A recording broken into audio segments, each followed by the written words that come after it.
방금 이혼을 마치자마자 나는 시부모님께 매달 보내던 생활비 300만 원을 즉각 끊어버렸다. 미국에서 돌아온 전 남편은 본가에 발을 들이자마자 충격에 빠져 넋을 잃고 말았다. 10년의 청춘 동안 이를 악물고 매달 300만 원씩 시댁을 봉양한 대가는 뻔뻔한 배신뿐이었다. 하지만 법원 문을 나서는 순간 아내는 치명적인 일격을 가하며 판을 뒤집었고 미국에서 금이 환영한 줄 알았던 배신자를 처절한 절망 속에 빠뜨렸다. 지금부터 그 숨막히는 반전의 전말을 공개합니다. 가을로 접어드는 무렵 나는 서울가정법원의 정문을 나섰다. 서초동의 가로수 사이로 서늘한 가을바람이 스쳐 지나갔다. 하지만 내 마음속에는 이루 말할 수 없는 따뜻함과 홀가분함이 자리 잡고 있었다. 내 손에는 법원의 붉은 직인이 찍힌 이혼 판결문이 들려 있었다.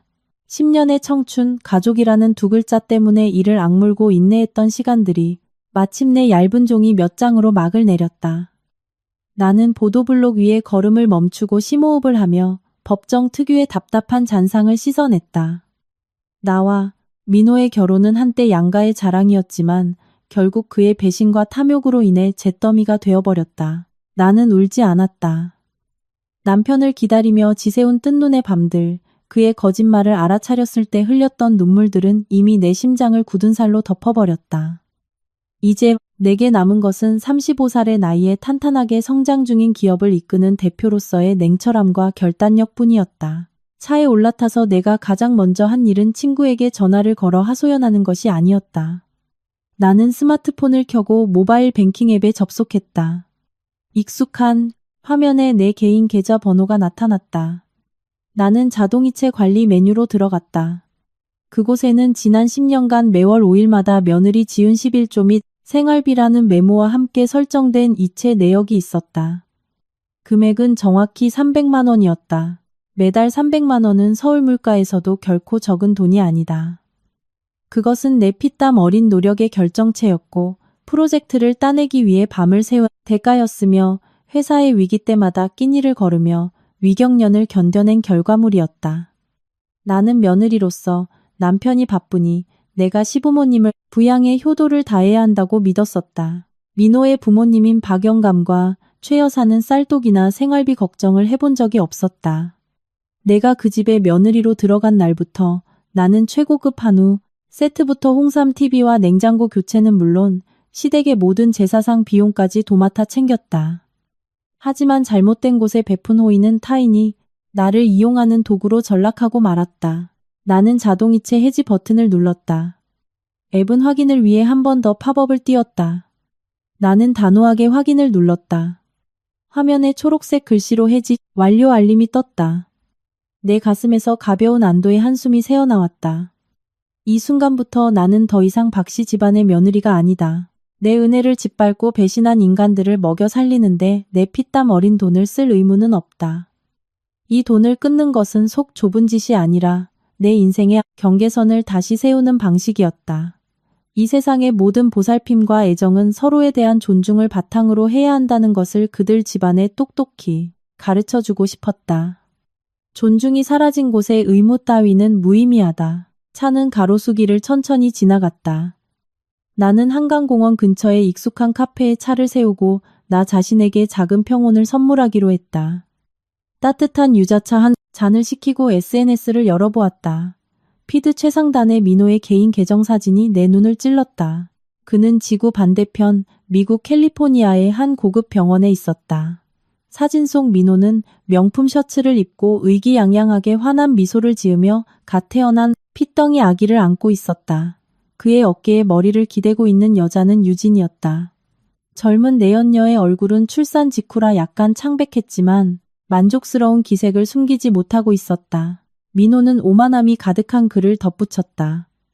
새로운 가족에 대한 찬양, 진정한 사랑에 대한 칭송, 그리고 자기 대를 이을 아들을 주신 하늘에 감사하다는 내용이었다. 그는 한국에서 이혼 판결문의 잉크도 채 마르기 전에 당당하게 유진의 계정을 태그하며 전 세계에 자신의 외도를 공표하고 있었다. 나는 그 사진을 빤히 바라보았다. 방금 이혼한 여자가 전 남편이 새 가정을 꾸리고 환호하는 모습을 본다면 심장에 수천 개의 바늘이 찔리는 듯한 고통을 느끼는 것이 정상일 것이다. 하지만 이상하게도 내 마음은 창밖의 가을 한강 수면처럼 잔잔했다. 분노보다는 민호의 아둔함과 근시안적인 장상의 태도에 대한 연민이 앞섰다. 민호는 자신이 완벽한 연극을 끝마쳤다고 굳게 믿고 있었다. 그는 일에 지친 남편 행세를 하며 부드럽게 이혼을 요구했고 우리 회사의 거액의 자금을 빼돌려 미국으로 도피성 투자를 떠났다. 젊은 내연녀와의 호화로운 삶을 위한 포석이었다. 그는 내가 일밖에 모르는 멍청한 여자라 순순히 이혼 서류에 도장을 찍고 한국에 남아 빚더미 서류나 껴안고 울고 있을 거라 착각하고 있었다. 이 사진은 나를 향한 선전포고이자 그가 고의로 내던진 조롱이었다. 하지만 나는 화를 내는 대신 그 사진과 게시글, 댓글까지 전부 꼼꼼하게 캡처해 저장했다. 그리고 즉시 강 변호사에게 연락해 법적 증거 보전 절차를 요청했다. 이것은 버림받은 아내의 질투 어린 행동이 아니었다. 이것은 법정에서 절대적인 효력을 발휘할 중요한 법적 증거였다. 법원이 공식 판결을 내리기 전부터 민호가 중혼 및 외도를 저지르고 있었다는 명백한 입증 자료였다. 옛말에 뿌린 대로 거둔다고 했다. 나는 그들 가족을 해치거나 복수할 생각은 없었다. 다만 나는 법과 세상의 공정함을 믿었다. 내가 쥐고 있는 이 증거들은 내 노동으로 일군 합법적 자산을 보호하는 방패가 될 것이며 저 배신자가 내 돈으로 자신의 허영심을 채우는 꼴을 결코 좌시하지 않을 것이다. 나는 천천히 유자차를 한 모금 마셨다. 혀끝의 감도는 상큼함이 목구멍으로 넘어가며 달콤하게 퍼졌다. 폭풍은 이제 막 시작되었고 나는 기꺼이 맞설 준비가 되어 있었다. 그날 오후 나는 연희동의 조용한 골목에 위치한 3층짜리 단독주택으로 차를 몰았다. 이곳은 나와 민호의 신혼집이었다. 재산분할 판결에 따라 이 집은 매각하여 절반씩 나누기로 되어 있었지만 서류 절차를 기다리는 동안 나는 내 개인 물건들을 정리할 권리가 있었다. 녹슨 철문을 넘어서자 옛 추억들이 밀려왔다. 마당 한구석에는 내가 정성껏 가꾸던 난초 화분들이 있었고 부엌 한편에는 가족들이 모이기를 기다리며 수천 번의 식사를 차려냈던 공간이 있었다. 이제 모든 것은 차갑고 고요한 벽면으로만 남았다. 나는 소매를 걷어붙이고 옷과 서류, 개인적인 기념품들을 박스에 담기 시작했다. 한창 짐을 싸고 있을 때 마당에서 요란한 발소리와 함께 철문이 거칠게 열리는 쇳소리가 들렸다. 박영감과 최 여사가 나타났다. 두 노인의 얼굴은 불그락푸르락했고 눈에는 핏발이 선 채 분노로 가득 차 있었다. 옛 습관대로 인사를 건넬 틈도 없이 최 여사는 거실로 곧장 뛰어들어와 대리석 바닥에 주저앉아 통곡을 하기 시작했다. 그녀는 바닥을 탕탕 치며 이웃집들이 창문을 내다볼 정도로 큰 소리로 울부짖었다. 나를 향해 배은망덕한 며느리, 필요할 때만 단물 빼먹고 버리는 짐승만도 못한 년이라며 모진 막말을 퍼부었다. 박영감도 아내의 옆에 서서 내 얼굴에 대고 손가락질을 해댔다. 그의 목소리는 은혜를 모르는 독한 년이라며 아프고 늙은 노인들의 밥줄을 잔인하게 끊어버렸다고 원망했다. 두 사람은 내가 오늘 아침 법원을 나서자마자 당장 300만 원의 생활비를 끊어버린 것을 두고 맹비난을 쏟아냈다.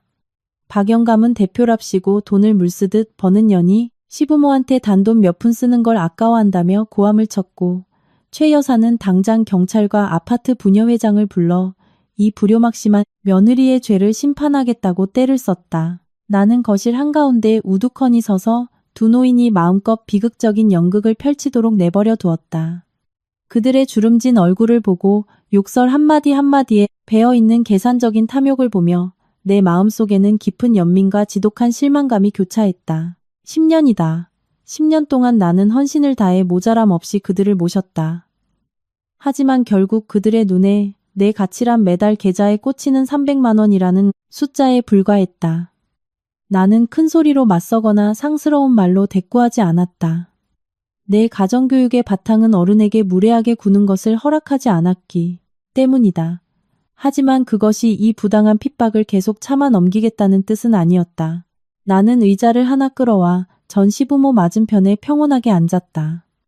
단호한 눈빛으로 두 사람을 똑바로 응시하며 최 여사의 통곡 소리가 내 무반응에 지쳐 잦아들 때까지 기다렸다. 거실에 소란이 어느 정도 가라앉았을 때 나는 가죽 가방의 지퍼를 천천히 열고 서류 뭉치를 탁자 위에 올려놓았다. 잘 제본된 두꺼운 은행 거래 내역서였다.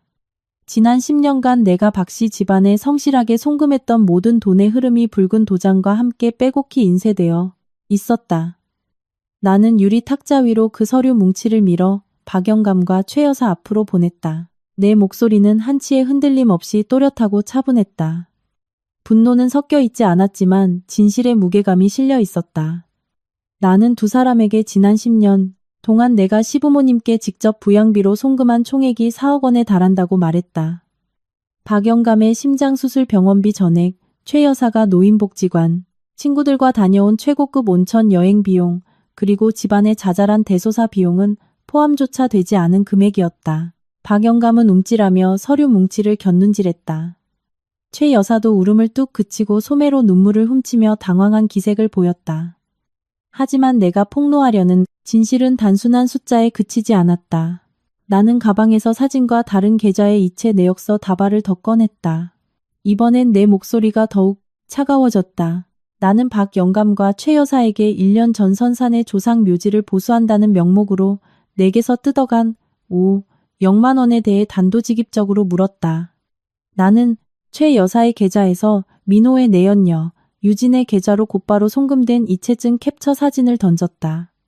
또한 두 사람이 친척집 방문을 핑계로 민호, 유진과 함께 제주도의 최고급 호텔에서 여행을 즐겼던 항공권과 영수증 증거도 들이밀었다. 나는 두 노인의 얼굴을 똑바로 보며 말했다. 그들은 나를 잔인하게 기만했다. 피땀 흘려 번 내 돈을 가져다 자기 친아들의 외도를 덮어주는데 썼다. 며느리가 준 돈으로 아들의 어린 내연녀에게 용돈을 주고 선물을 받고 호의호식하며 여행을 다녔다.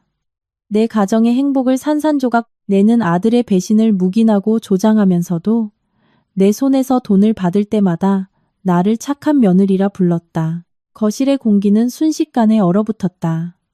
발가벗겨진 진실 앞에 박영감과 최 여사는 꿀먹은 벙어리가 되어 단 한마디의 변명도 입 밖으로 내지 못했다. 최 여사의 얼굴은 붉은색에서 창백하게 질렸고 탁자 위에 서류 뭉치를 건드릴 엄두조차 내지 못한 채 손을 덜덜 떨었다. 박영감은 고개를 푹 숙인 채 나와의 시선을 피했다. 조금 전까지 악을 쓰던 뻔뻔함은 엄청난 수치심에 짓눌려 흔적도 없이 사라졌다. 나는 자리에서 일어나 옷매무새를 가다듬었다. 나는 이 서류들을 두고 갈 테니 본인들의 양심을 되돌아보시라고 말했다. 사과를 바라는 것도 아니었다. 그저 이 진실이 그들의 메마른 도덕성을 일깨워 거짓말은 결국 대가를 치른다는 사실을 깨닫기만을 바랄 뿐이었다. 나는 몸을 돌려 현관문을 나섰고 뒤로 펼쳐진 끔찍한 거짓의 공간을 닫아버렸다. 거실에는 철저한 침묵과 수치심에 빠진 두 노인만이 남겨졌다. 밤이 깊어 서울의 거리에 어둠이 깔렸다. 나는 이혼 재판을 기다리며 별거를 시작한 이후 줄곧 살고 있던 나만의 아파트로 돌아왔다. 샹들리에에 따뜻한 노란 불빛이 고요한 실내를 밝히며 완벽한 안도감을 안겨주었다. 시계가 밤 11시를 가리킬 때 탁자 위에 스마트폰이 격렬하게 울리며 정적을 깼다. 화면에는 국제전화 번호가 떠 있었다. 나는 그게 누구인지 직감했다. 화면을 밀어 전화를 받고 스피커폰을 켠 뒤 나는 소파에 몸을 기대며 상대방이 입을 열기를 차분히 기다렸다. 언제나 자신이 승리자라고 착각하는 특유의 오만하고 위압적인 민호의 목소리가 흘러나왔다. 그는 내가 어떻게 지내는지 안부 따위는 묻지도 않고 거친 비난을 쏟아내기 시작했다. 지구 반대편에서 전화를 건 이유는 단 하나, 감히 자기 부모님의 생활비 300만 원을 끊어버린 내 행동을 협박하기 위해서였다. 그는 내가 남편에게 버림받아 절망 속에서 몸부림치다 못해 늙은 노인들을 향해 비열한 복수를 하고 있다고 착각하고 있었다. 민호는 당장 이체를 복구하고 부모님께 무릎 꿇고 사과하지 않으면 변호사를 고용해 나를 고소하겠다고 으름장을 놨다. 그는 언론과 인맥을 동원해 내 회사 대표로서의 명예를 짓밟고 노인학대로 나를 고발해 사회적으로 매장시키겠다며 떠들어댔다. 나는 그의 끝없는 헛소리를 들으며 이토록 천박하고 얕은 남자에게 내 20대와 30대의 10년을 바쳤다는 사실에 깊은 자괴감을 느꼈다. 민호가 화를 다 쏟아낼 때까지 기다린 후 나는 얼음장처럼 차갑고 침착한 목소리로 입을 열었다. 나는 그에게 가장 기초적인 법률 지식을 상기시켜 주었다. 매월 300만 원의 부양비는 전적으로 내 자의에 의한 것이었으며 이를 강제하는 어떠한 법적 구속력도 없다. 이제 우리는 법적으로 완벽한 남남이다. 대한민국 그 어떤 법도 전며느리에게 전 시부모의 부양을 강제하지 않으며 심지어 그 돈이 아들의 내연녀를 먹여 살리는 데 쓰인다면 더더욱 그렇다고 쏘아붙였다. 나는 현재 상황을 명확히 이해시키기 위해 또박또박 끊어서 말했다. 나는 그에게 권력자라는 착각에서 그만 벗어나라고 충고했다. 미국이라는 먼 곳에서 나를 협박하는데 시간을 낭비할 바엔 새로 꾸린 그 가정을 돌보고 친부모 부양비는 본인이 직접 벌어서 송금하라고 일갈했다. 나는 이제 그의 가족과 털끝만 한 의무도 엮여있지 않음을 분명히 했다. 통화는 내가 일방적으로 끊어버리는 것으로 끝났고 민호에게 변명할 기회조차 주지 않았다. 건조한 신호음이 울렸다. 그것은 배신자와의 완벽한 단절을 의미하는 동시에 내가 은밀하게 쳐둔 치밀한 덫의 시작을 알리는 신호였다. 전화가 끊어지고 얼마 지나지 않아 스마트폰 화면이 다시 밝아졌다. 민호가 다시 전화를 걸어오고 있었다. 한평생 오냐 자라 세상의 중심이 자신이라고 믿는 그는 고분고분할 줄 알았던 아내에게 일방적으로 전화를 끊긴 사실을 받아들일 수 없었을 것이다. 나는 전화를 받지 않았다. 대신 노트북을 열어 개인 이메일함에 접속한 뒤 민호의 업무용 이메일로 메일을 한 통 작성했다. 제목은 단 몇 글자 이혼 후 재산 정산에 관하여였다. 첨부 파일로는 음성 파일 하나와 법적 효력이 있는 붉은 도장이 찍힌 공문서 스캔본 2장을 넣었다.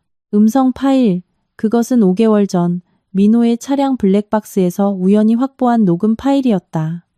당시 그는 유진을 태우고 산부인과에 가면서 스마트폰과 연동된 클라우드 동기화 시스템을 끄는 것을 깜빡했다.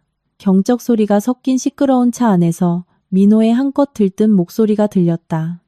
그는 내연녀에게 회사의 투자펀드 자금을 어떻게 빼돌릴지, 재무제표를 조작해 미국에 개설된 차명 계좌로 수십억 원을 합법적으로 빼돌릴 계획을 떠벌리고 있었다. 민호는 유진에게 그 돈이면 캘리포니아에 대저택을 사고 평생 호화롭게 살 수 있다고 장담했다. 그리고 내게는 빚더미에 앉은 빈껍데기 회사만 떠안기겠다고 웃으며 말했다. 처음 그 녹음을 들었을 때 내 심장은 산산조각 나는 것 같았다. 육체적인 배신도 고통스러웠지만 아내의 숨통을 아예 끊어버리려는 치밀한 경제적 살인은 악마나 다름없었다. 그 순간부터 나는 더 이상 울지 않았다. 나는 쥐도 새도 모르게 증거를 수집해왔다. 이메일 전송 완료 창이 뜨자마자 내 전화기가 다시 미친 듯이 울렸다. 이번에는 화면을 스와이프해 전화를 받았다. 연결되자마자 민호의 비명에 가까운 목소리가 스피커를 찢을 듯 울려 퍼졌다. 아까의 고상한 척하던 태도는 온데간데 없었다. 그는 내게 도대체 무슨 쓰레기 같은 파일을 보낸 거냐며 악을 썼다. 나는 태연하게 첨부 파일을 꼼꼼히 끝까지 열어보라고 답했다. 그리고 그에게 잔인한 진실을 통보했다. 그가 성공적으로 미국에 빼돌렸다고 믿었던 수십억 원의 돈은 사실 내가 파놓은 함정이었다. 자금의 비정상적인 흐름을 감지하자마자 나는 회사의 최고 경영자이자 법정 대리인 자격으로 은행에 긴급 공문을 보내 민호의 계좌와 관련된 모든 국제 송금 및 거래의 전면 동결을 요청했다. 미국 현지 은행 역시 금융사기 및 자금 세탁 의심 보고서를 접수했다. 현재 해당 계좌의 잔고는 권한 있는 수사기관의 조사를 위해 무기한 동결된 상태였다. 수학이 너머는 죽은 듯이 고요해졌고 민호의 거친 숨소리만이 극도의 공포를 대변하고 있었다. 하지만 나의 응징은 거기서 끝나지 않았다. 나는 연희동의 단독주택에 대해서도 또박또박 짚어주었다. 민호는 나를 속여 위임장의 서명을 받아낸 뒤 부부 공동 재산인 그 집을 담보로 사채업자들에게 거액을 빌린 상태였다. 그는 그 돈을 현금화에 챙겼다고 자만했겠지만 나는 이미 그 수를 꿰뚫고 있었다. 강 변호사의 도움을 받아 나는 이혼 소송 기간 중 해당 주택에 대해 부동산 처분 금지 가처분 신청을 냈고 법원은 이를 즉각 인용했다. 또한 법원은 나와의 합법적인 동의 없이 이루어진 민호와 불법 대부업체 간의 사채 담보 계약이 원천 무효라고 판결했다. 즉, 집은 법의 보호 아래 완벽하게 안전하게 보전되었다. 반면 민호가 사채업자들에게 빌린 수십억 원의 돈은 오롯이 그 혼자 감당해야 할 막대한 개인 채무로 남아버린 것이다.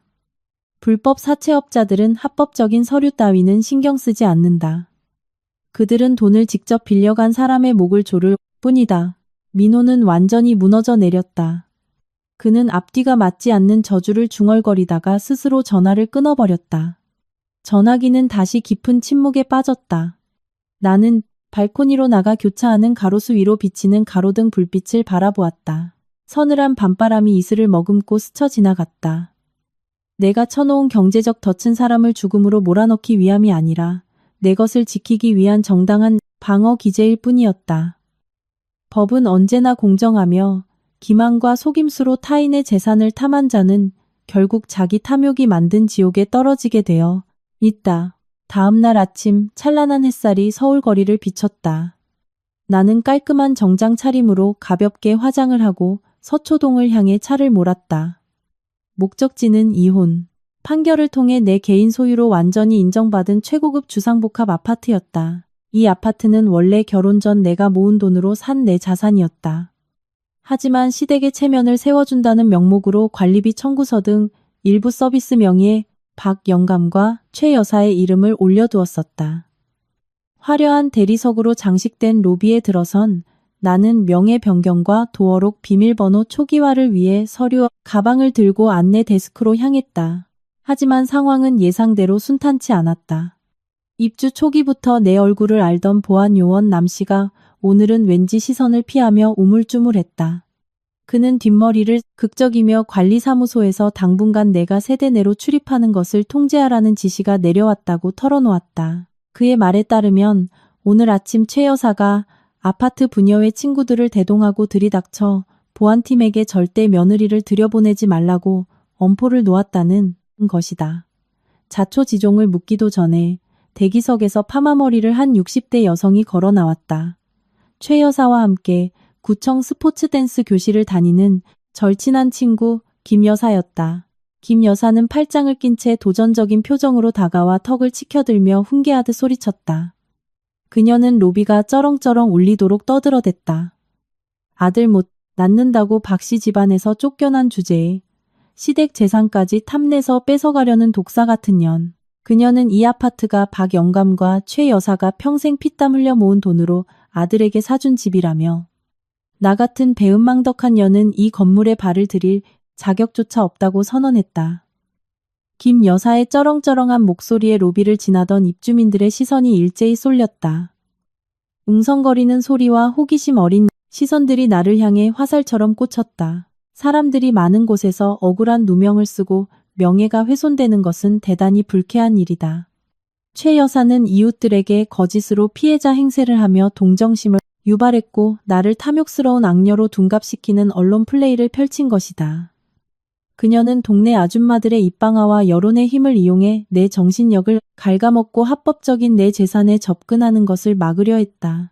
나는 숨을 고르며 평정심을 유지했다. 김 여사를 상대로 큰 소리로 맞서 싸우지 않았다.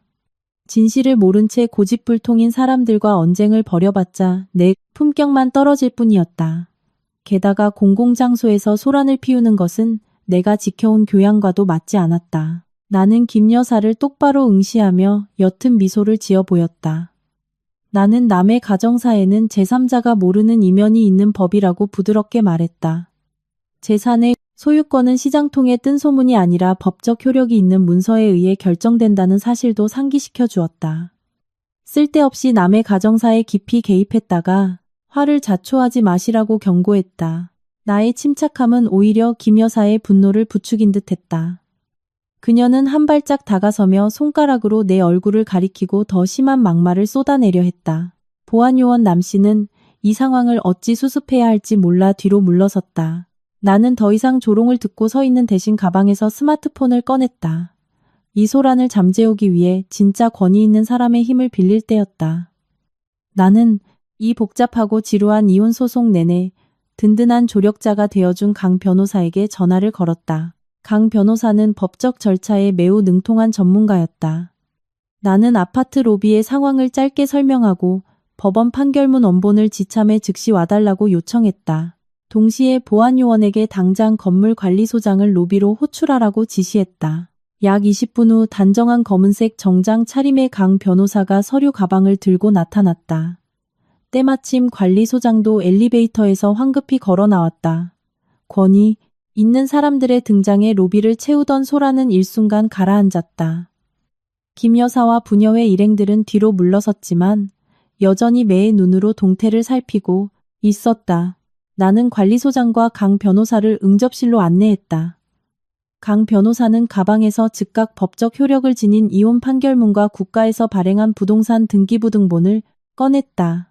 그는 서류들을 탁자 위에 펼치며 관리소장에게 도장과 서명을 직접 확인하라고 요구했다. 문서를 꼼꼼히 살핀 관리소장의 얼굴빛이 확 변했다. 그는 보안팀을 엄격한 눈빛으로 바라보며 단호한 목소리로 선언했다.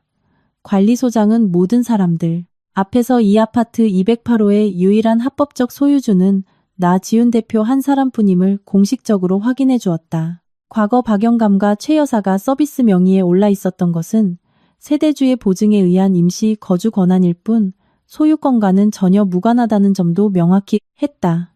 강 변호사는 자리에서 일어나 김 여사와 웅성거리는 사람들을 향해 돌아섰다. 그는 정중하지만 뼈있는 목소리로 합법적인 소유권자의 재산 접근을 방해하는 행위는 명백한 불법이라고 경고했다. 누구든 대중을 선동하거나 업무를 방해하거나 타인의 명예를 훼손할 경우 민사 재판을 통해 손해배상 청구 소송을 당할 수 있다고 덧붙였다.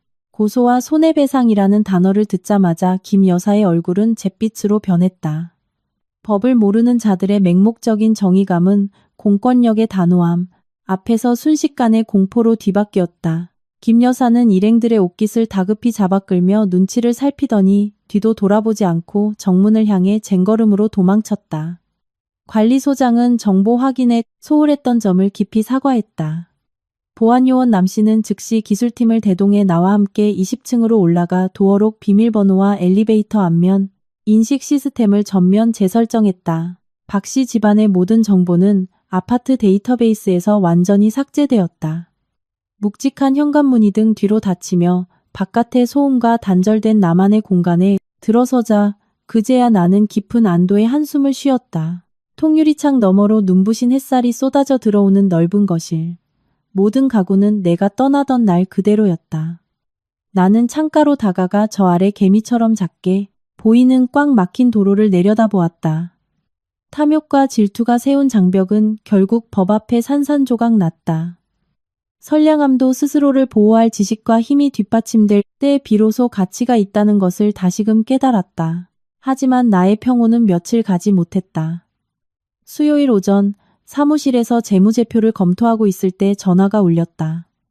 발신자는 강남 역삼동 상가 건물에서 3개 호실을 연달아 임대해 카페를 운영하는 임차인 은정씨였다.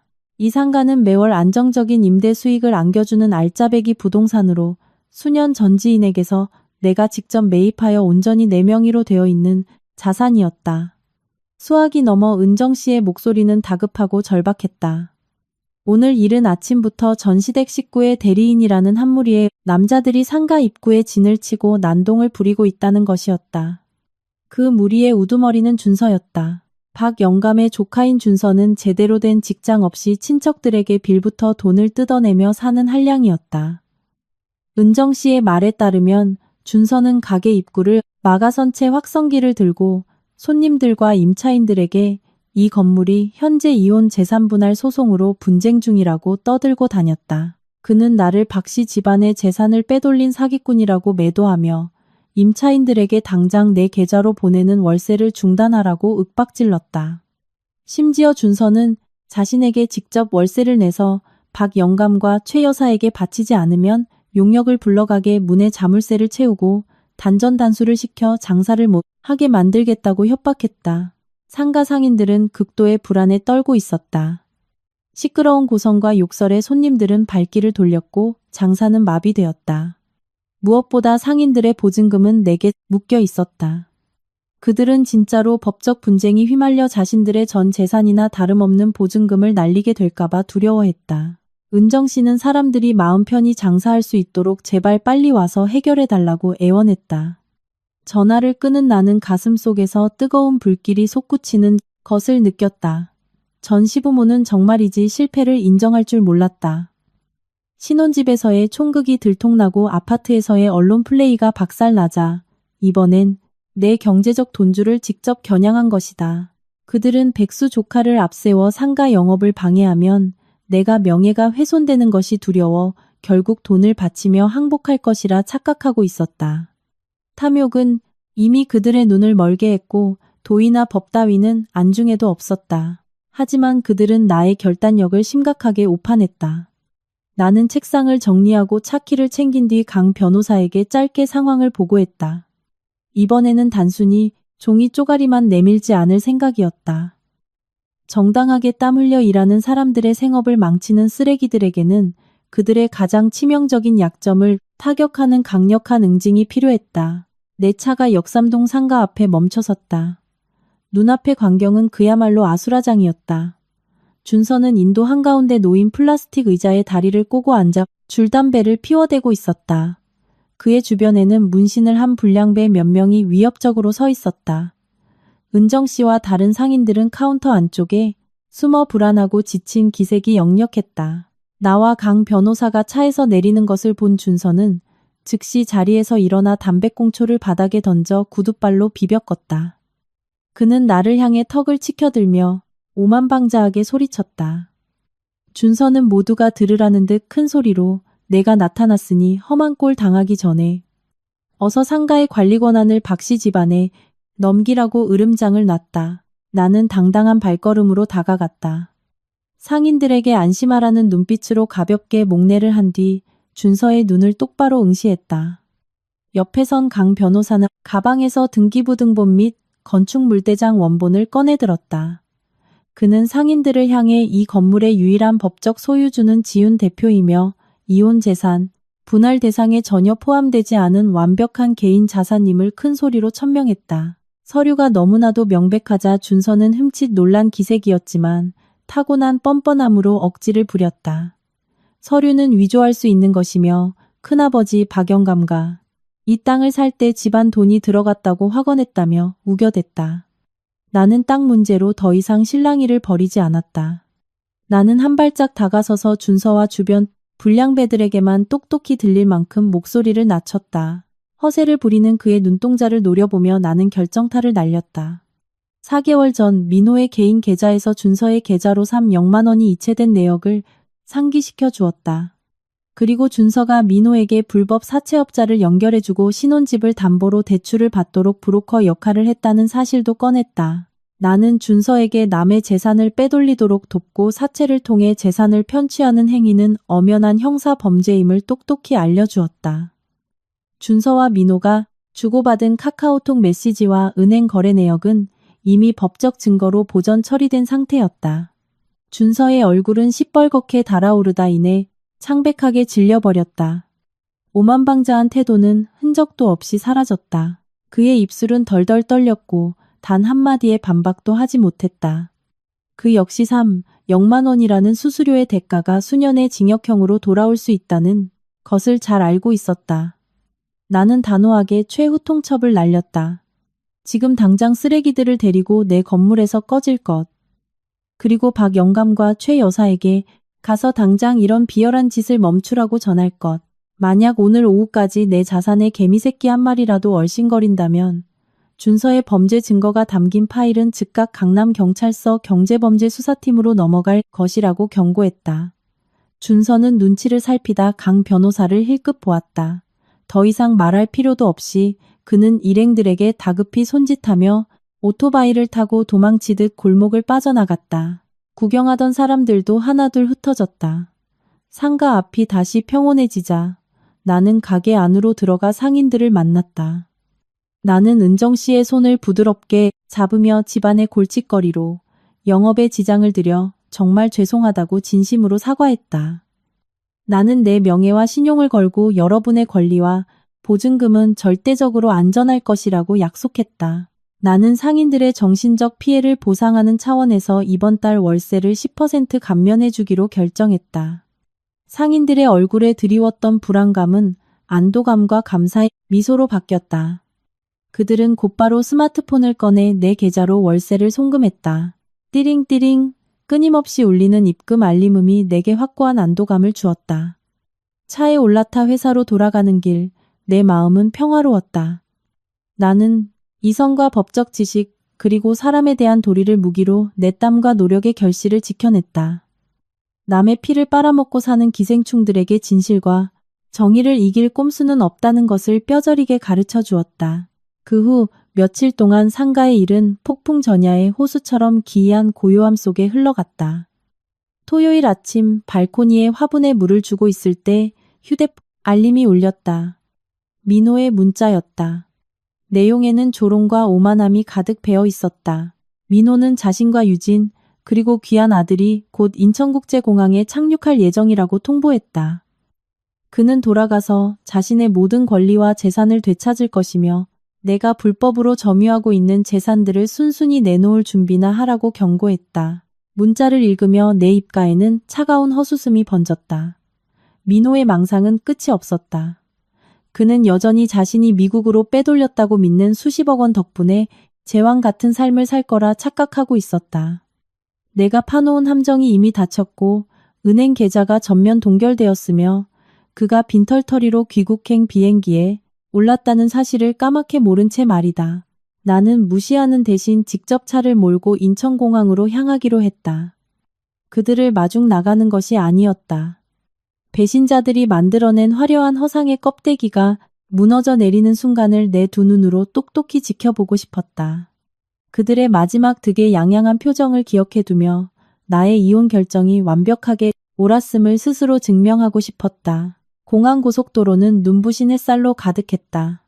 나는 입국장 게이트가 한눈에 들어오면서도 내 모습은 숨길 수 있는 굵은 기둥 뒤에 자리를 잡았다. 비행기가 착륙하고 1시간 반쯤 지났을 때 민호와 유진의 모습이 보였다. 북적이는 인파 속에서도 그들의 지나친 과시는 단연 눈에 띄었다. 민호는 단추를 풀어헤친 명품 실크 셔츠를 입고 예전에 회사 법인카드로 바이어 접대용이라며 졸라서 샀던 수천만 원짜리 시계를 차고 있었다. 옆에 선 유진은 가을 날씨에도 불구하고 과장된 밍크 코트를 걸치고 있었다. 얼굴 반을 가리는 오버사이즈 선글라스에 한정판 명품백을 든 그녀의 걸음걸이는 마치 영화 배우라도 된 듯 오만했다. 민호의 품에는 값비싼 속사계에 쌓인 갓난아기가 있었다. 그들의 뒤로는 고급 브랜드 로고가 밝힌 거대한 캐리어들을 가득 실은 카트 세대를 짐꾼 2명이 밀고 따라왔다. 그들은 시종일관 웃고 떠들었다. 민호는 새로운 가정을 지키는 성공한 가장의 폼을 잡으며 손가락으로 무언가를 가리켰고 유진은 민호의 어깨에 기대어 의기양양한 미소를 지었다. 사정을 모르는 사람이 본다면 휴양지에서 돌아오는 행복한 재벌 가족이라 생각할 만한 모습이었다. 입국장을 빠져나온 그들은 최고급 대형 벤 택시를 호출했다. 짐꾼들이 산더미 같은 수화물을 싣는 동안 민호는 유진과 아기를 뒷좌석에 조심스레 태우고 자신은 조수석에 올라탔다. 차가 출발하기 전 민호는 입국장을 뒤돌아보며 승리감에 도취된 눈빛을 번뜩였다.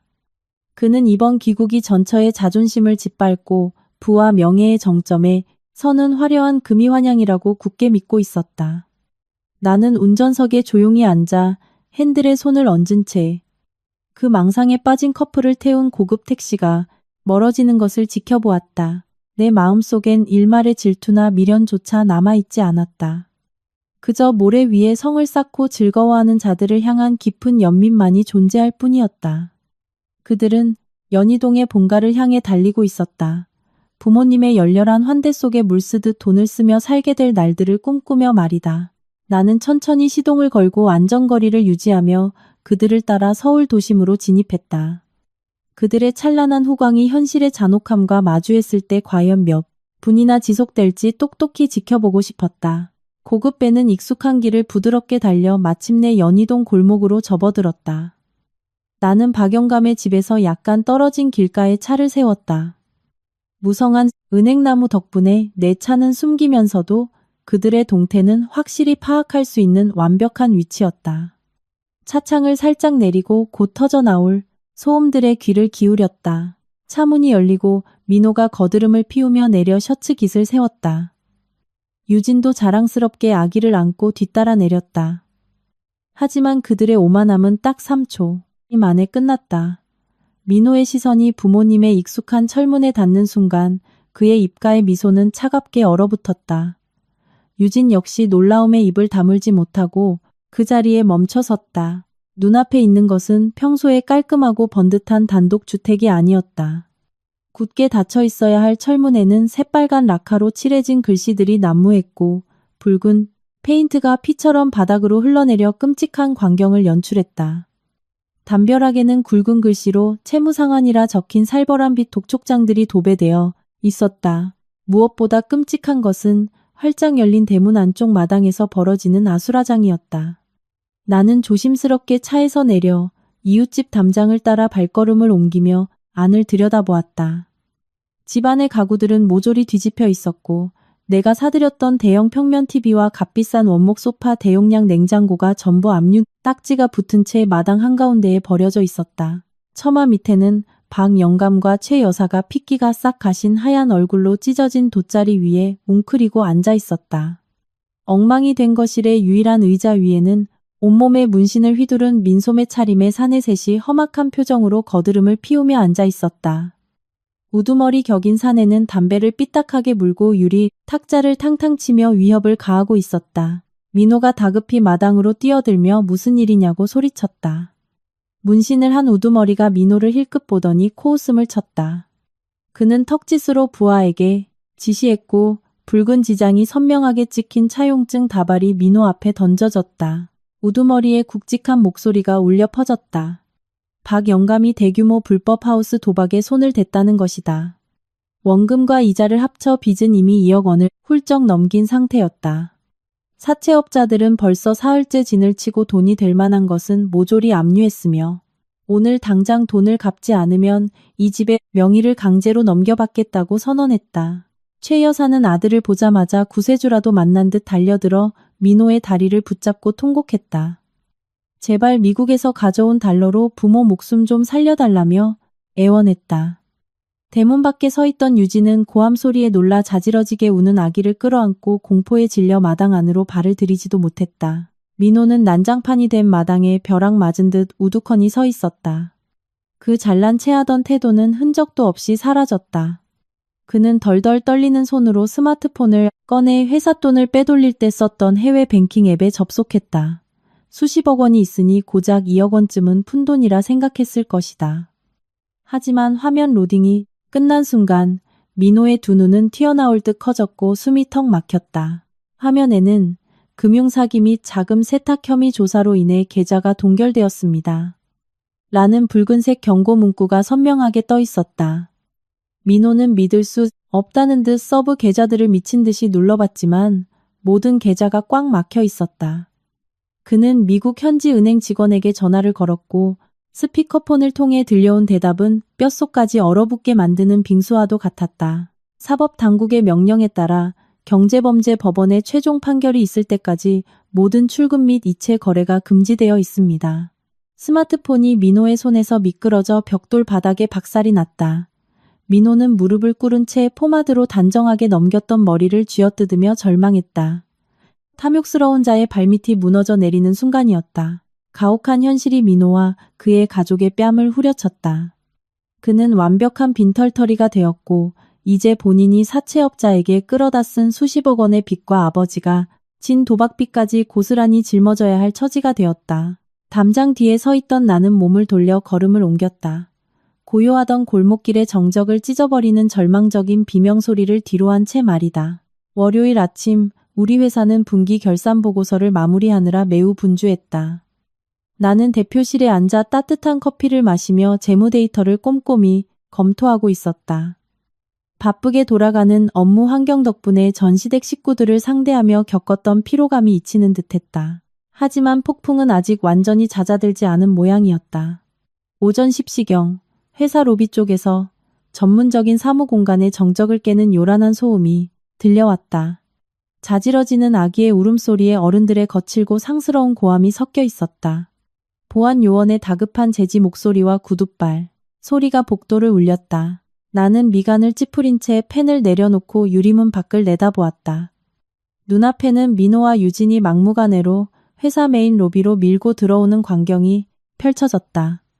그들의 옷차림은 공항에서의 화려했던 모습은 온데간데 없이 구겨지고 엉망이었다.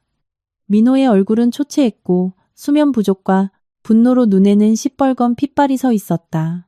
그의 뒤를 따르는 유진은 공포에 질려 목이 쉬어라 우는 아기를 안은 채 헝클어진 머리와 번진 화장으로 초라하기 그지없는 몰골이었다.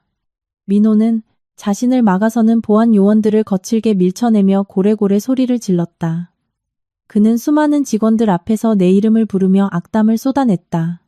그는 내가 자신을 빈털터리로 이혼 서류에 서명하게 만든 악독한 사기꾼이며 대표의 권력을 남용해 미국 계좌를 동결시키고 자기 가족을 벼랑 끝으로 몰아넣었다고 모함했다. 과거 부대표였던 자의 뜬금없고 광기 어린 난동에 모든 직원들이 업무를 멈췄다. 사람들은 사무실에서 나와 복도에 모여들었고 회사의 이미지를 실추시키는 이 끔찍한 난장판을 당혹스러운 눈빛으로 지켜보았다. 나는 대표실에 숨어있을 생각이 없었다. 문을 열고 밖으로 나섰다. 내 태도는 완벽하게 고요했고 허리를 꼿꼿이 세운 채 느리지만 단호한 걸음으로 걸어나갔다. 나의 등장에 아수라장이던 분위기가 일순간 가라앉았다. 직원들은 자연스럽게 길을 터주었고 나는 로비 한가운데로 다가갔다. 나는 보안 요원들에게 물러나라는 눈짓을 보냈다. 미쳐 날뛰는 인간과 힘을 빼며 옥신각신할 필요는 없었다. 나는 총무팀장에게 명료하고 단호한 목소리로 로비의 강화유리 출입문을 모두 잠그라고 지시했다. 그들을 가두려는 것이 아니라 이 추태가 길거리로 퍼져나가 경찰이 출동하는 소동을 막기 위함이었다. 동시에 민호가 꽉 막힌 공간에서 나와 정면으로 마주하게 만들려는 속셈이었다. 한때 자신을 부대표라 불렀던 직원들의 시선 앞에서도 민호는 나를 보자 더욱 기승을 부렸다. 그는 내 얼굴을 향해 삿대질하며 갈라진 목소리로 따져 물었다. 왜 이토록 잔인하게 자기 집안의 숨통을 끊어놓느냐고, 자기가 회사에 기여한 몫으로 정당하게 가져가야 할 돈을 왜 강탈하려 하느냐고 악을 썼다. 뒤에선 유진도 가련한 희생자 코스프레를 하며 훌쩍거렸다. 그녀는 계좌며 신용카드가 죄다 막혀서 애분유 살 돈조차 없다며 힘없는 젖먹이 엄마를 핍박하는 냉혈한이라고 나를 몰아붙였다. 나는 팔짱을 낀 채 그들과 정확히 2미터의 거리를 유지했다. 상황을 지켜보는 전체 직원들을 한번 둘러본 뒤 핏발 선민호의 눈을 똑바로 쳐다보았다. 나는 그에게 남 탓을 하기 전에 처자식과 회사 뒤에서 무슨 더러운 짓을 꾸몄는지 스스로 가슴에 손을 얹고 생각해보라고 말했다. 그의 광기는 억울함에서 비롯된 것이 아니라 회사 돈을 훔쳐 달아나려다 덜미를 잡힌 탐욕스러운 자의 발악일 뿐이었다. 나는 결심했다. 오늘 이 자리에서 우리 직원들이 모두 보는 앞에서 저 위선자의 더러운 가면을 완전히 벗겨버리기로. 사내 로비는 유진의 훌쩍거림과 지쳐가는 아기의 울음소리만 남은 채 쥐죽은 듯 고요해졌다. 민호는 여전히 씩씩거리며 당장이라도 주먹을 휘두를 듯 서 있었다. 그는 끝까지 자신이 내가 꾸민 이혼 연극의 피해자이며 미국으로 빼돌린 수십억 원은 합법적인 자기 몫이라고 굳게 믿고 있었다. 나는 태연하게 안내 데스크로 다가가 사내 방송용 마이크를 집어들었다. 터치스크린을 조작해 내 개인 스마트폰을 메인 오디오 시스템과 연결했다. 그리고 지난 몇 달간 소중히 보관해왔던 음성 파일을 재생했다. 천장에 설치된 스피커를 통해 한 대화가 선명하게 울려 퍼졌다. 바로 민호의 자동차 블랙박스 녹음본이었다. 민호의 낄낄거리는 웃음소리와 유진의 콧소리가 사무실 공간을 가득 채웠다. 녹음본 속 민호의 목소리는 한껏 들떠 있었다. 그는 유진에게 전임 재무팀장과 결탁해 자재구매 영수증을 위조하고 회사 프로젝트 투자금을 어떻게 빼돌렸는지 자랑스럽게 떠벌렸다. 거액을 해외 차명 계좌로 보낸 뒤 사업 실패를 핑계로 이혼을 요구할 것이며 은행 빚더미에 앉은 빈껍데기 회사는 늙은 전처에게 던져주고 떠나겠다는 완벽한 범죄 계획이었다. 특히 녹음본 마지막에 흘러나온 민호의 한마디는 듣는 이 모두를 경악하게 만들었다. 그 늙은 마누라년만 떼어내면 오빠가 바로 미국 가서 우리 자기랑 아기 평생 공주님처럼 살게 해줄게. 음성 파일이 끝나자 로비에 모여있던 수십 명의 직원들이 일제히 웅성거리며 경악했다. 전 부대표를 향해 일말의 동정심이라도 품었던 시선들은 순식간에 극도의 경멸과 분노로 바뀌었다. 민호가 훔쳐 달아나려 했던 그 돈이 사실은 자신들의 피땀 어린 월급이자 보너스, 그리고 회사에 존망이 걸린 생명줄이었다는 사실을 깨달았기 때문이다. 민호는 그 자리에 얼어붙었다. 불그락푸르락하던 그의 얼굴은 시체처럼 창백해졌고 덜덜 떨리는 입술에서는 변명 한마디 흘러나오지 않았다. 억울한 남편이라는 가짜 가면은 산산이 조각났다. 하지만 내 반격은 여기서 끝이 아니었다. 나는 들고 온 서류철에서 두꺼운 영수증 다발을 꺼내 그들 앞에 대리석 바닥에 거칠게 내던졌다. 민호가 회사의 복지기금을 횡령해 유진의 사치품을 사다 바친 상세 결제 내역서였다. 나는 직원들이 다 듣도록 그 숫자를 또박또박 읽어내려갔다. 프랑스 명품 백 750만 원, 이탈리아제 수제 구두 400만 원, 그리고 시장 조사 출장을 핑계로 다녀온 제주도 5성급 호텔 풀빌라 여행. 비용 0만 원. 나는 수치심에 몸을 웅크린 유진을 똑바로 노려보았다.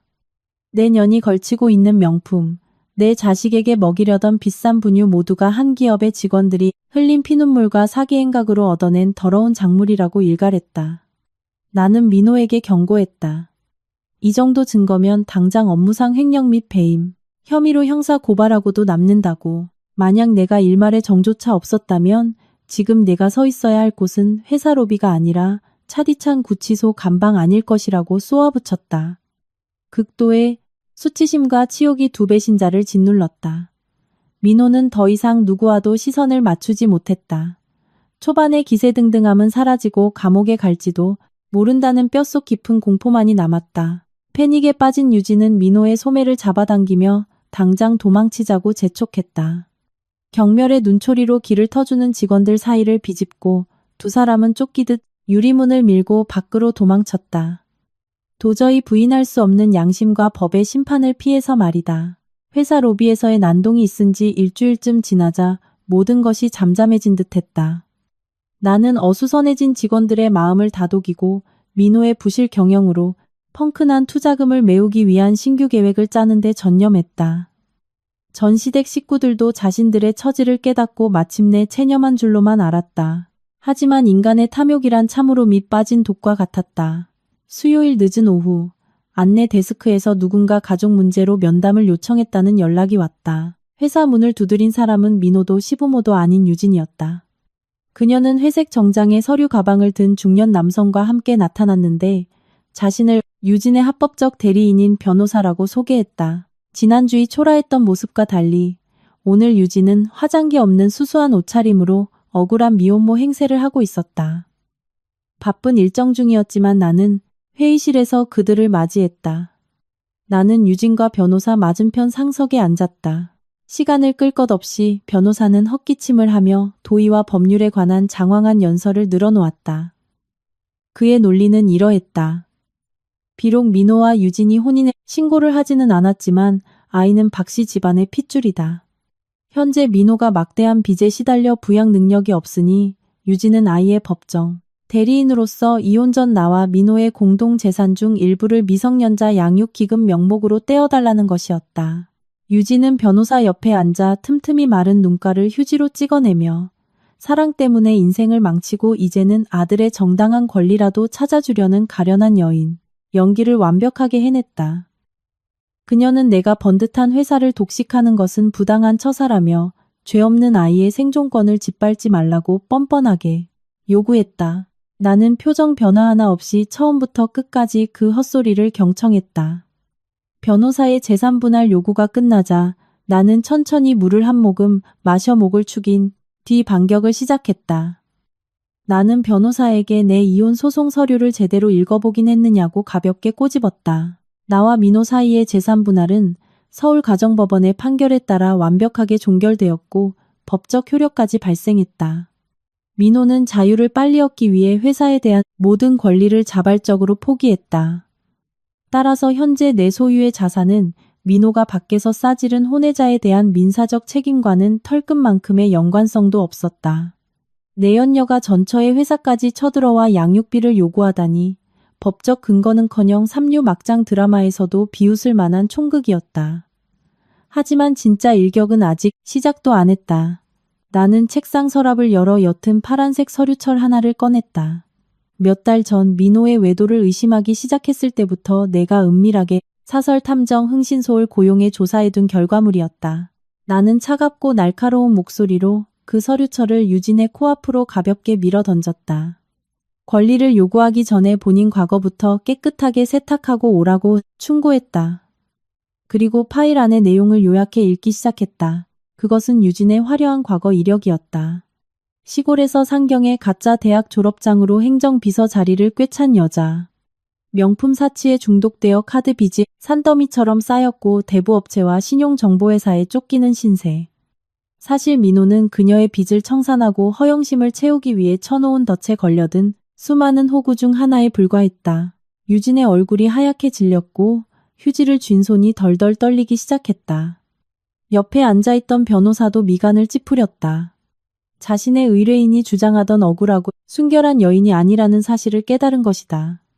명백한 증거 앞에서 유진이 쌓아올린 가짜 도덕성의 벽에 금이 가기 시작했다. 돈을 뜯어내려던 꽃뱀의 심리가 낱낱이 발가벗겨지며 완벽한 몰락을 예고하고 있었다. 회의실 안의 공기는 유진의 거친 숨소리가 들릴 만큼 숨막히게 답답해졌다. 동행한 변호사 역시 상황이 완전히 뒤집혔음을 직감했다. 그는 짐을 챙기며 의구심 가득한 눈빛으로 의뢰인을 쏘아보았다. 하지만 상황은 여기서 끝나지 않았다. 유진이 변명거리를 찾으며 자리에서 일어서려던 찰나 회의실 문이 벌컥 열렸다. 땀에 흠뻑 젖은 채 헐떡이는 꾀죄죄한 몰골에 민호가 뛰어 들어왔다. 아마도 유진이 몰래 변호사를 선임했다는 사실을 알고 뒤를 밟은 모양이었다. 민호는 책상 위에 놓인 파란색 서류철을 불이 나게 집어들었다. 그는 으르렁거리며 물었다. 유진이 너 여기서 무슨 꿍꿍이야? 유진은 기겁하며 뒤로 물러섰고 입만 달싹일 뿐 아무 말도 하지 못했다. 그녀는 구원이라도 요청하듯 변호사를 쳐다보았지만 변호사는 혀를 끌짓하며 이 막장 가족극에 엮이기 싫다는 듯 한 걸음 물러섰다. 나는 팔짱을 낀 채 의자에 몸을 기대고 스스로 지옥불로 뛰어드는 두 배신자를 세상에서 가장 평온한 얼굴로 구경했다. 나는 책상을 가볍게 톡톡 두드리며 민호의 시선을 서류 다발로 돌렸다. 처자식을 버리고 목숨까지 걸었던 그 여자가 도대체 어떤 부류의 인간인지 눈 크게 뜨고 똑똑히 확인하라고 일러주었다. 민호는 떨리는 손으로 종이들을 한 장씩 넘겼다.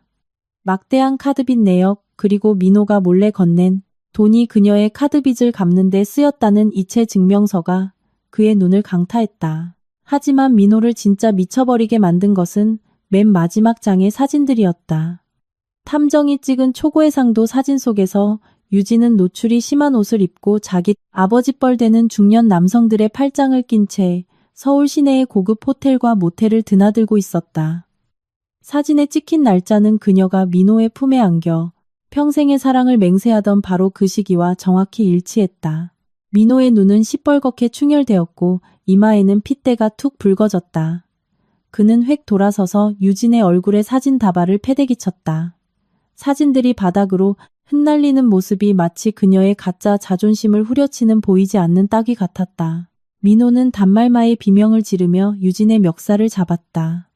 더럽고 천박한 창녀, 뻔뻔한 꽃뱀이라며 온갖 욕설을 퍼부었다. 번듯한 아내와 탄탄한 직장, 그리고 가정을 제 손으로 박살내면서까지 데려온 여자가 전문 사기꾼이었다는 사실에 그는 자신의 눈을 뽑아버리고 싶을 만큼 자책하며 광분했다. 궁지에 몰린 유진도 더 이상 연약한 척을 하지 않았다. 그녀는 민호의 손을 거칠게 뿌리치며 도끼 어린 목소리로 맞받아쳤다. 민호의 얼굴을 삿대질하며 돈 좀 있는 재벌인 줄 알았더니 마누라 등골이나 빼먹는 무능한 빈대 새끼라고 악을 썼다. 애초에 그녀가 민호에게 접근한 것도 명품백과 미국 이민이라는 허상 때문이었으니 질투할 자격조차 없다고 모욕했다. 지금 수십억 원의 사채 빚을 지고 빈털터리가 된 민호는 그녀에게 짐짝이자 쓰레기일 뿐이었다. 한 이불을 덮고 지구 반대편에서의 화려한 삶을 꿈꾸던 두 남녀는 이제 내 회사의 회의실 한가운데서 서로를 물어뜯고 핥히며 뒹굴고 있었다. 원망과 탐욕, 이기심이 그들의 얄팍한 도덕적 가면을 모조리 찢어발겼다. 나는 자리에서 일어나 보안 요원들을 호출해 두 사람을 밖으로 끌어내라고 지시했다. 그리고 도망칠 준비를 하던 변호사에게도 당신 의뢰인의 더러운 쓰레기들을 챙겨 내 회사에서 영원히 꺼지라고 덧붙였다. 상간녀의 첫 법적 대응은 자신들의 추악한 관계만 산산조각 낸 채 처참한 실패로 끝났다. 궁지에 몰린 민호는 모든 돈줄이 끊기고 사채업자들의 빚 독촉이 턱 밑까지 조여오자 마지막 도박을 걸기로 했다. 그는 내가 정신적 충격을 받은 상태를 이용해 억지로 주식 포기 각서에 서명하게 만들었다고 모함하며 서울가정법원에 재산분할 청구 재심 소송을 제기했다. 회사, 상가, 고급 아파트 등 모든 재산의 절반을 되찾겠다는 억지 주장이었다. 재판 당일 서울의 하늘은 잿빛 구름으로 뒤덮여 있었다.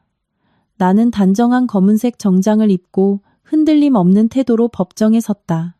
내 옆에는 바늘 구멍 하나 들어갈 틈 없이 완벽한 반박 자료를 준비한 강 변호사가 있었다. 나의 침착함과 대조적으로 민호는 덥수룩한 수염과 구겨진 옷차림으로 벼랑 끝에 몰린 짐승처럼 절박한 눈빛을 번뜩이고 있었다. 피고인석에서 민호는 근거 없는 변명들을 늘어놓았다.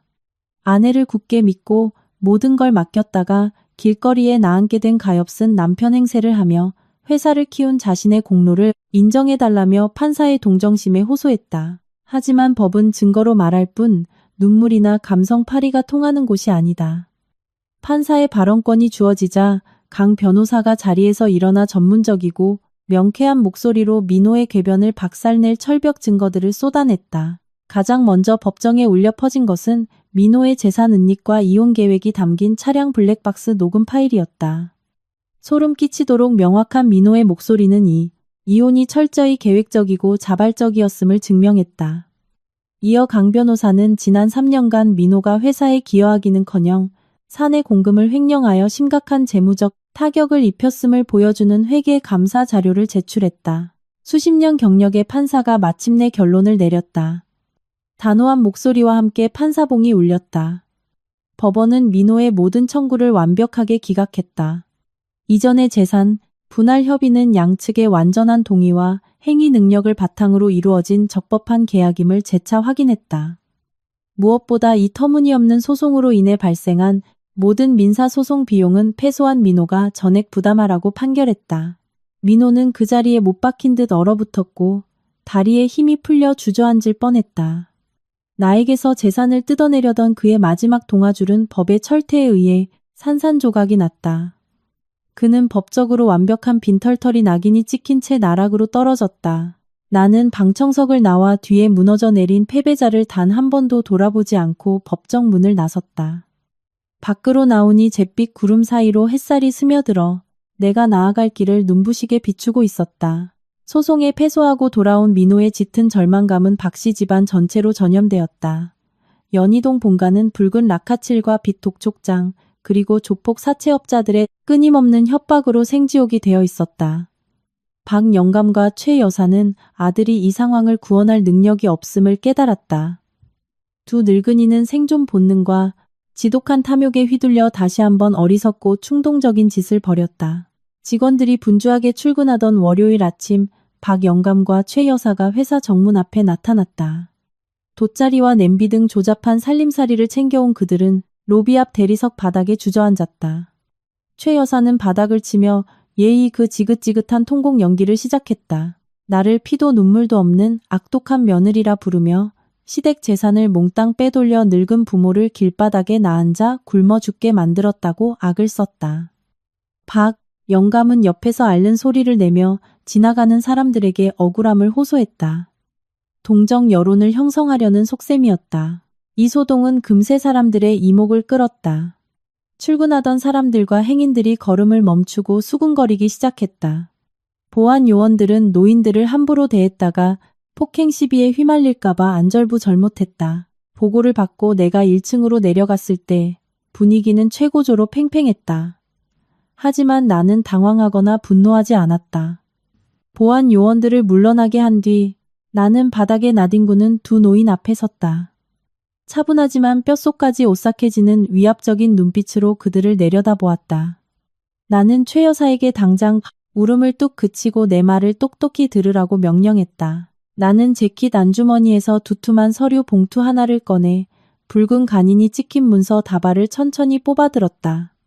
나는 두 노인만 들을 수 있는 낮고 차가운 목소리로 말했다. 이것은 과거 내가 최 여사를 믿고 구내식당 식자재 관리를 맡겼을 때 그녀 명의로 개설해 주었던 회사의 서브 계좌, 상세거래 내역서였다. 지난 2년 동안 최 여사는 보조회계 직원과 결탁해 식자재 영수증을 부풀리고 무려 8억만 원에 달하는 회사 돈을 횡령했다. 그리고 그 돈은 박 영감이 고향의 불법 하우스 도박장에 쏟아붓는 데 쓰였다. 조작된 서명, 영수증, 송금 내역은 모두 내가 철저히 수집해 법적 증거로 보전해둔 상태였다. 나는 두 사람에게 내 인내심에도 한계가 있다고 분명히 경고했다. 지금 당장 돗자리를 말아 쥐도 새도 모르게 이곳을 떠나지 않는다면 나는 이 길로 곧장 강남경찰서 경제범죄수사팀으로 가서 업무상 횡령 및 배임 혐의로 고소장을 제출하겠다고 선언했다. 기업의 돈을 조직적으로 빼돌린 범죄 앞에서는 노인이라고 해서 법이 결코 선처하지 않는다는 사실도 똑똑히 일러주었다. 목 놓아 울던 최 여사의 표정이 순간 돌처럼 굳어버렸다. 경찰 고소와 횡령 증거라는 단어를 들은 박 영감의 얼굴도 사색이 되었고 이마에는 빛 오듯 식은땀이 맺혔다. 내 손에 쥐어진 문서들이 결코 허세가 아닌 완벽한 진실임을 그들도 너무나 잘 알고 있었다. 말년의 교도소 차가운 바닥에서 썩을지도 모른다는 극도의 공포가 그들의 뻔뻔함을 완전히 짓눌러버렸다. 박 영감은 허둥지둥 짐을 챙겨 최 여사의 손을 잡아 끌어 일으켜 세웠다. 두 늙은이는 단 한마디의 억지도 부리지 못한 채 수군거리는 구경꾼들 사이를 고개 숙이고 빠져나가 버스 정류장 쪽으로 도망쳤다. 오랫동안 숨겨왔던 그들의 추악한 범죄 사실 앞에서 억지스러운 시위는 허망하게 무너져 내렸다. 회사에 평온이 찾아오고 며칠 뒤 나는 신규 계약 체결에 온 힘을 쏟고 있었다. 박씨 집안과의 모든 악연이 끝났다고 여길 즈음 늦은 오후 한 통의 전화가 걸려왔다. 민호의 거주지 관할 경찰서 지구대였다. 경찰은 폭행 및 소란 사건의 관계인 신분으로 인적사항을 확인해야 하니 출석해달라고 요청했다. 어둠이 깔린 저녁, 나는 차를 몰아 지구대로 향했다. 형광등 불빛이 환하게 켜진 민원실 안의 풍경은 참담하고 구차하기 그지없었다. 민호와 유진은 멀찍이 떨어진 플라스틱 의자에 주저앉아 있었다. 방금 전까지 폭풍우를 뚫고 온 노숙자들처럼 몰골이 말이 아니었다. 민호의 명품 셔츠는 어깨 쪽이 찢어져 너덜거렸고 단추는 다 뜯겨나가 바닥에 뒹굴고 있었다.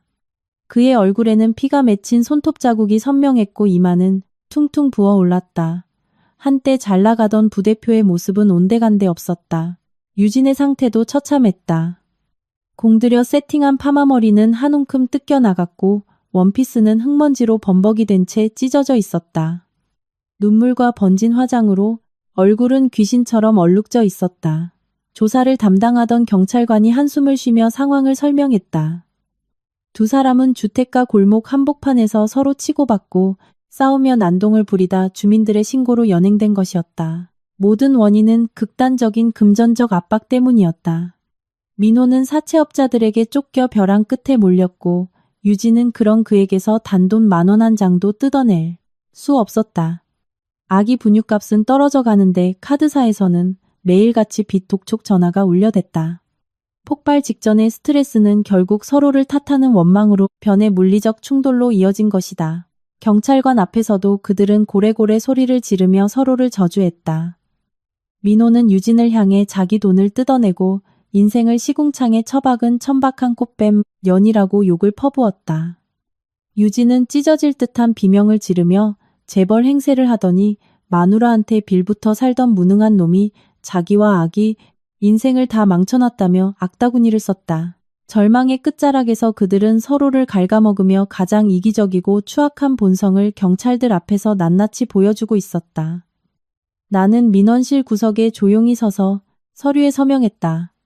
짐승처럼 물어뜯는 그들을 보면서도 내 마음엔 통쾌함이나 기쁨 같은 건 잃지 않았다.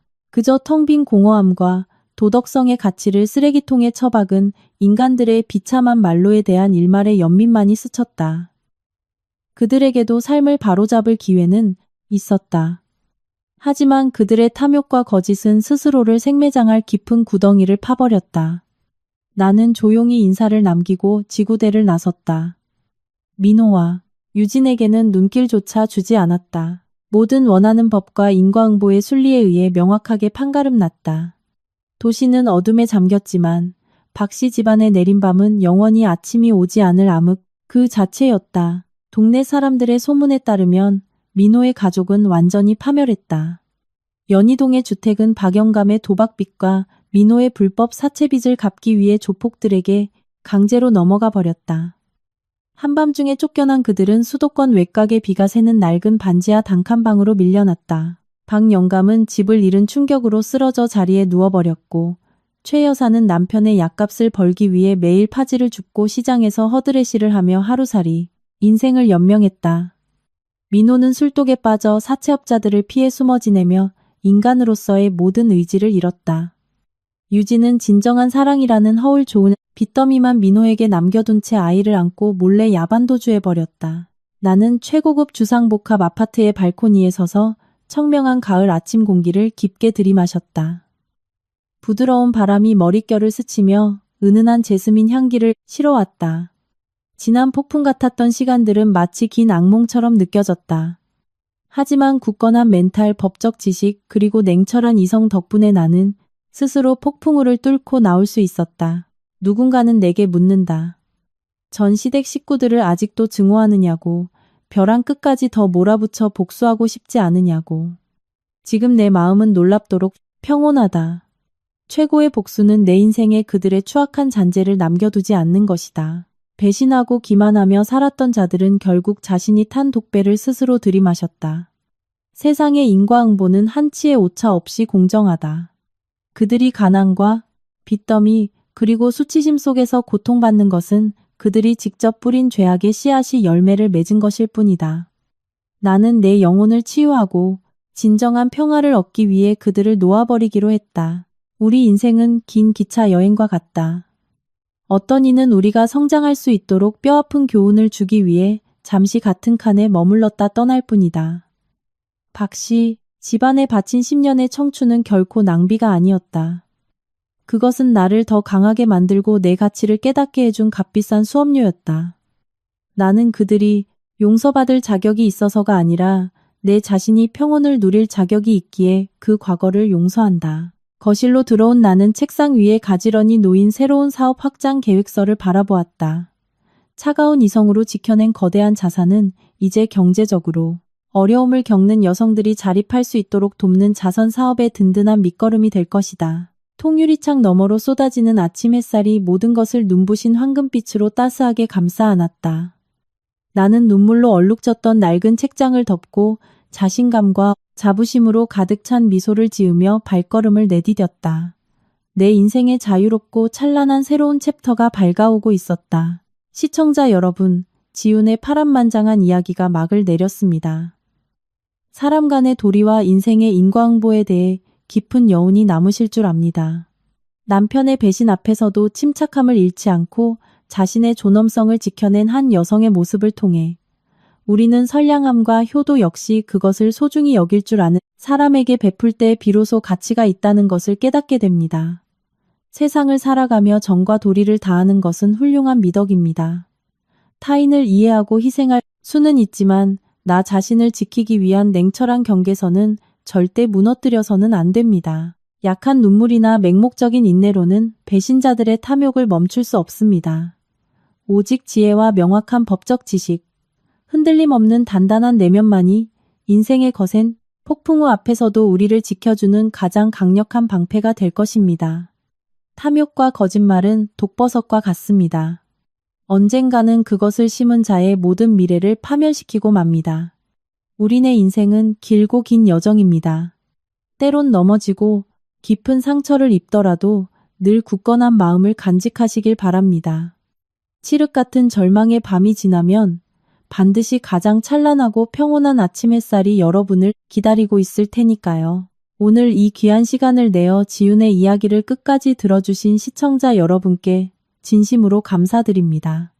항상 건강하시고 가정의 평안과 행복이 가득하시길 기원합니다. 감사합니다.